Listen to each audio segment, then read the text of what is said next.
guys. Maggugulay tayo ngayon ng pako. Yes, pako, pako, pako. Ayan. Sa English is fern. Ayan. Magpipiga ako ng niyog para lumabas ang gata. Yes, gata ng coconut milk. Yes. Ihalo ko lang guys, sardinas lang ba guys? Oo. Ay, naku yan. Sardinas, dalawang sardinas. Yan ang aking lulutuin sa ngayon. Ay, tipid ba? Ay, maulan ba? Yan. Iglagay na tayo guys ng isang basong tubig. Yes. Yan. Pigain natin siya. Ito guys, pigain na natin ang niyog. Yan. Nagugas naman ako guys ng kamay ko. Malinis yan. Yan. Diyos, maingay. Yan. Magpiga na. Yan. Lumabas na ang milk coconut. Yan. Yan. Diba? Yan o.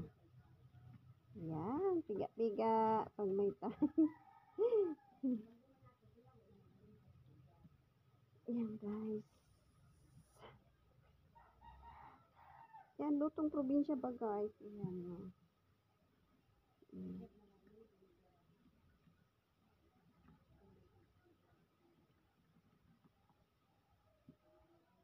Tagal na panahon, hindi ako nakagamit ito guys. Piga-piga ba ng kinayod na yun para sa pagluluto. Siyempre, galain natin yan guys. Tama na siguro ito. Kasi nakabaw na siya. Yan na guys, luluto natin dun sa ating kawali. At ilalagay natin ito. Sasalain natin para yung sapan hindi sasama. Ayan. Ayan.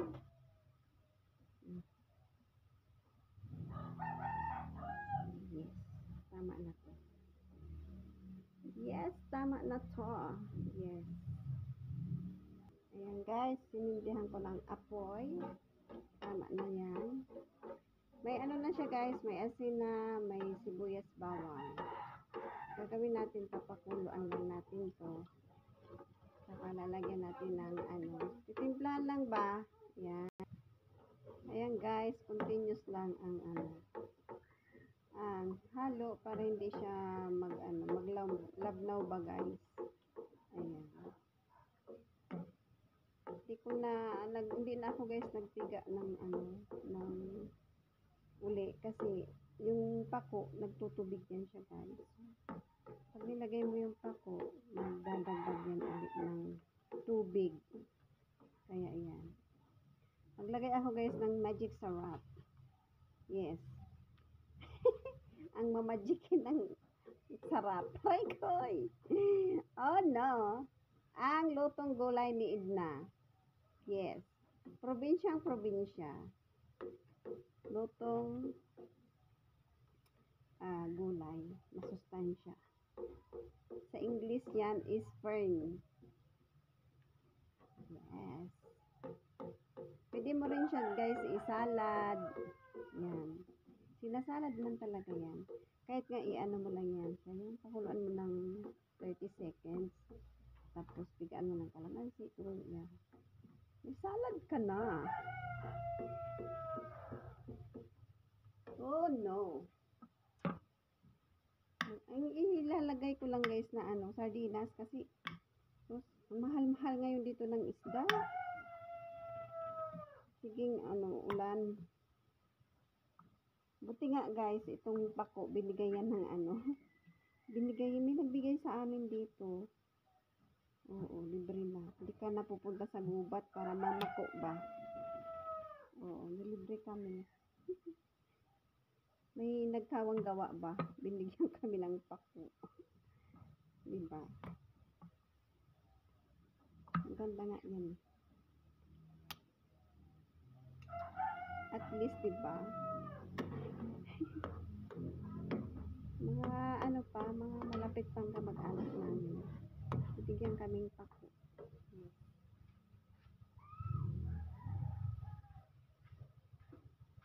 Ice cream, yummy. Yes. Yes, yes, yes. Yan. Ilalagay na tayo nitong pako. Ayan guys, nagkulo na siya. Ilalagay na natin tong pako. Yes. Ayan. Ang pako, iid na.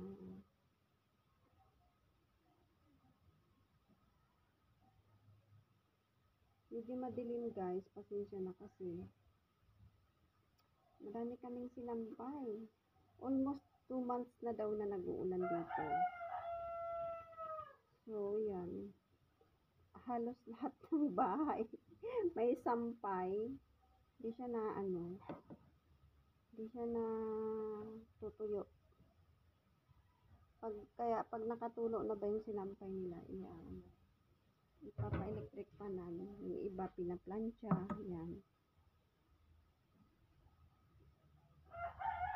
Ilagay na rin natin tong sardines. Yes. Ito lang ang halo namin guys. Tinanggal ko pala yung niyan guys, yung sabaw. Oo.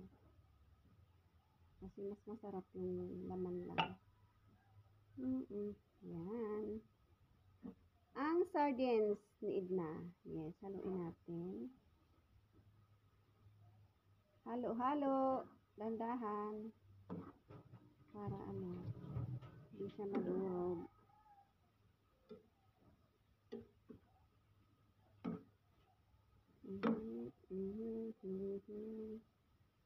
Although madali lang naman siya guys maluto. Siguro mga 1 minute. Pag malakas ang apoy mo, pag malakas ang apoy mo guys, yan, madali. Saglit lang yan siya.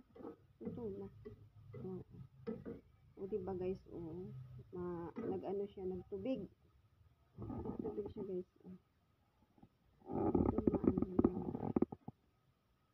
Siya guys, madilim. Wow guys, ang sarap. Diba? Wow! Ginataang pako with sardines. Yes. Lutong bukid. Yes.